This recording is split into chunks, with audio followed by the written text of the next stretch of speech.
So after Spider-Man Homecoming, Spider-Man they are making an appearance in Infinity War and Endgame. The first trailer came out on December of 2018, right after Infinity War. So Spider-Man was dead. People were really hyped up about the sequel. I was really hyped up about this movie because I have loved Homecoming. I love Spider-Man. So I went in first day, probably second day after the movie came out in theaters, and I didn't enjoy my time.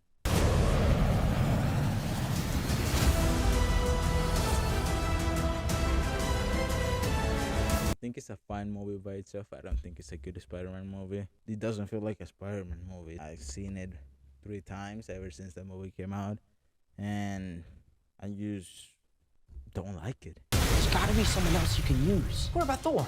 Off-world. Captain Marvel? Unavailable. But I'm just a friendly neighborhood Spider-Man. Bitch, please, you've been to space. The movie first starts introducing the villain, just the last film did. What I do like about this movie a lot is that Jake Gyllenhaal or Mysterio has a lot of Spider corny lines where he's been Mysterio. Most of the stuff he said was scripted. You don't want any part of this. No. Jack, what are you doing? What I should have done last time. All the elementals, they're somehow merged into something. Into something else. Something more powerful. It's drawing energy from Earth's core.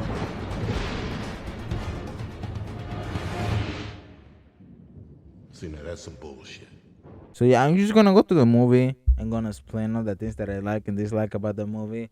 I generally don't like the movie, but I'm not gonna lie. It has good moments, it has good jokes, and I'm not gonna take it away from it. I'm not saying that they're not trying to make a good movie because a lot of people love this movie, but I personally dislike it.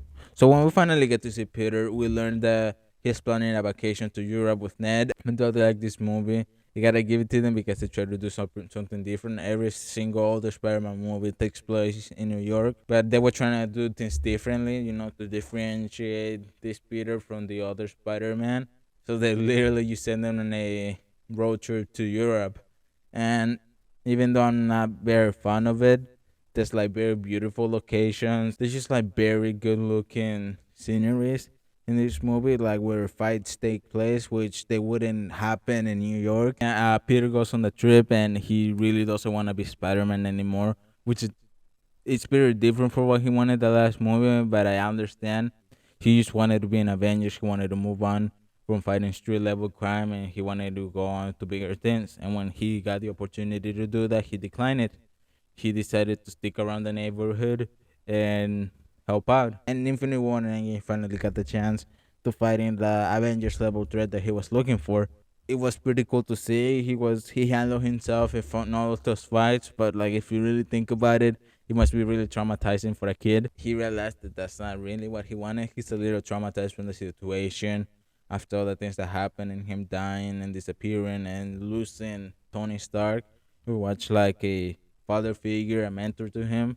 We also learned that a lot of people see him as the next Iron Man. They're addressing the fact that a lot of people saw him as Iron Man Jr. in the last movie because he relies so much on Iron Man's tech. He's not really handling the pressure really well. He doesn't know what to do. People see him as the next Iron Man. He just wants to be your friendly neighborhood Spider-Man. Everywhere I go, I see his face. I just really miss him. Yeah, I miss him too. I don't think Tony would have done what he did if he didn't know that you were going to be here after he was gone. But that's not an option anymore. At least he doesn't see it as an option. He just wants to get out of it. He wants to be a kid. He wants to enjoy life and get away from being a superhero a little bit. That's why he wants to go to Europe, which I totally understand. We don't really see superheroes in these movies take a break, and I know it's a fucking movie. It's not a real job. They don't have real jobs. He just wants a break. He just probably I think he's probably like 17, 16 in this movie. He's still a kid. He wants to enjoy life, so I understand it. This first fight scene with the water monster, they fight this man, and this is where Peter and Mysterio meet each other. Spider-Man doesn't have to take care of the bad guys anymore. Mysterio can do it instead of him. Later that day, he goes to his apartment thinking that he's escaped Nick Fury. He goes into his room, and Ned gets shot. Like, he doesn't really get a chance. He gotta listen to Nick Fury. Nick Fury takes him to like a secret base that they have in Venice. They go on a boat, and that's when he gets the glasses from Nick Fury, telling him that Stark left them for him. Edith glasses are very cool. I hate the fact that Peter has them, but he's the one that gets them. They're OP. That's the only way I can refer to them. They're OP. It's over 9,000! I don't know what you would give a kid this kind of power. Yeah, Peter has learned a lot of responsibility. He has learned that he has a lot of power. And he also has a lot of responsibility. Yeah, I just hate the fact that he gets these glasses. I guess you could say the Spider-Man is his protege, and he's the only person he will give them to. In this scene, Peter and Quentin Beck meet. Like, Mysterio starts spitting a bunch of bullshit about the multiverse and what happened to his family. Multiple realities, Peter. This is Earth, Dimension 616. I'm from Earth 833. I'm sorry, you're saying there's a multiverse? Because I thought that was just theoretical. I mean, that completely changes how we understand the initial singularity. We're talking about an eternal inflation system, and how does that even work with all the quantum? It's insane. Sorry. It's really cool. So after they go to Venice, they travel to France, and Nick Fury like hijacks Peter's vacation so Peter can help them. This is when they get to France. For me, the movie gets good after they defeat the lava monster and Peter gives the glasses to Mysterio. And I actually really enjoy what happens after this point. For the most part, I enjoy everything that happens after this point. They travel to Europe, and the whole time Peter's trying to get with MJ. I think the relationship is really good because they didn't really set this up in the first movie. You look really pretty. Therefore, I have value. No. No, that's not what I meant at all. I was just... I'm messing with you. Thank you. You're welcome. You look pretty too. Thank you.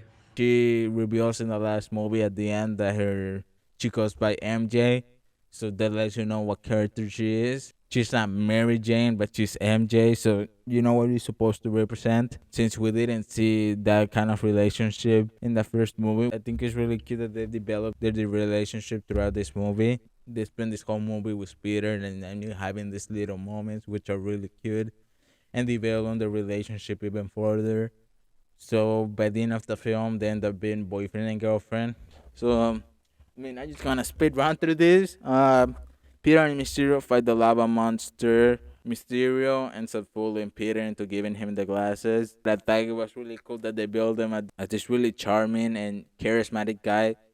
So when the reveal comes, it's a little surprising, but it's not really that crazy because Mysterio is the bad guy in the comics. I really like the whole concept of what Quentin is doing about the illusion tech and making everything seem like it's real, but it's really not, so he can become the next Avenger and all this stuff. But this is another problem, another thing that I complain about in Homecoming.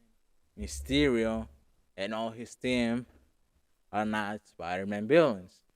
They're Iron Man enemies that happen to fight with Spider-Man because he gets in their way.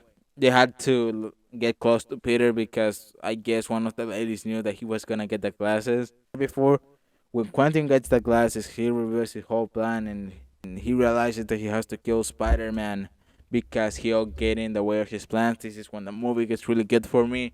After this, MJ and Peter are hanging out. Peter thinks that he's done. Now she shows him the projector and she tells him that he's Spider-Man and he's denying him, but at the end he admits to it. Peter realized what was happening, what Quentin did, and that he made a mistake. He realized that he gave the glasses to the wrong person. But also Mysterio at the same time discovers that Peter found one of his projectors, so Peter knows that Mysterio is a bad guy now.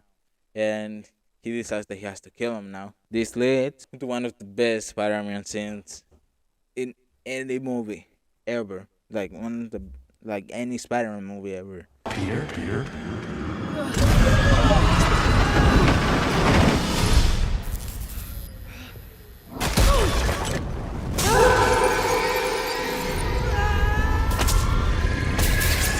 You need to wake up!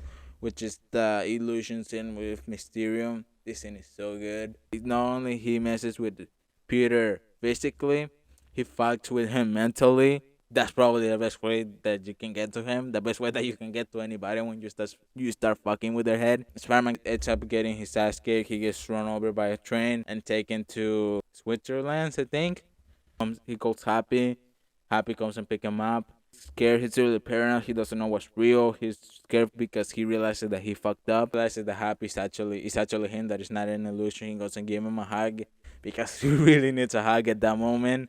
In the airplane, this is another scene that I really love about another scene that I really love about this movie, which is that Peter breaks down. He's overwhelmed with all this stuff about Iron Man, and he just like lets it all out. Unhappy about what he did, how he fucked up, how much pressure he feels. He doesn't know who's gonna be the next Iron Man. He's not gonna be him. Tom Holland kills it in this part, like all the emotion that he shows and everything. Like Tom Holland just kills it in this scene. All the things that Peter has been through, they've just been bottling up. He's all been building up this whole movie, and the last view. This is the same when he makes his new suit by himself. Maybe it's with Tony's technology, but he makes it himself. His friends are in trouble. This part is not really important. You may think that they're gonna die, but like nothing happens to them, so it doesn't matter. And like Peter fights on the drones, that he goes and fight Mysterio. They're in like I don't know this like hallway, and Mysterio is surrounded by drones, and he makes an illusion to mess with Peter. And Peter this time decides to not trust in his eyes and believe in his spider sense, or his spider tingle as they call it in this movie. Come on, Peter Tingle.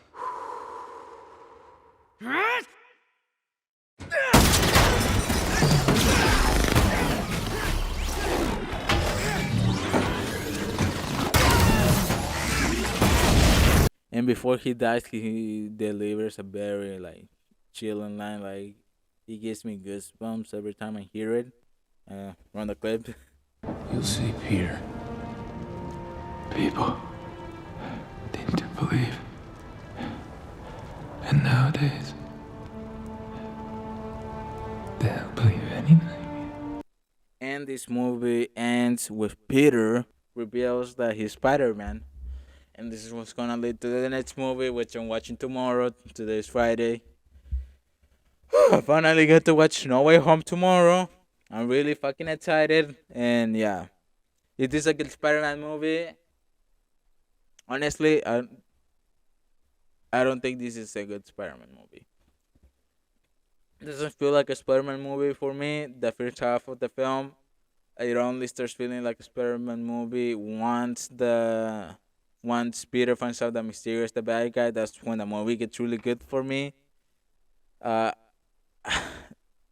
I don't want to put this movie at the bottom of the list because a lot of effort was put into it, and there's a lot of scenes that I like, but it's not at the top either. I'm very conflicted about this movie.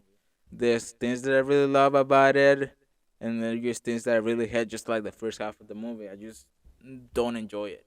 Not talking about it, I realize that there's a lot of things that I like, and a good chunk of the film I do enjoy, but a lot of it just doesn't feel like a Spider-Man movie to me. Thank you for watching. Bye. I gotta get this done because if I don't get it done, it's not gonna be uploaded, and I'm not getting no views, and I need views.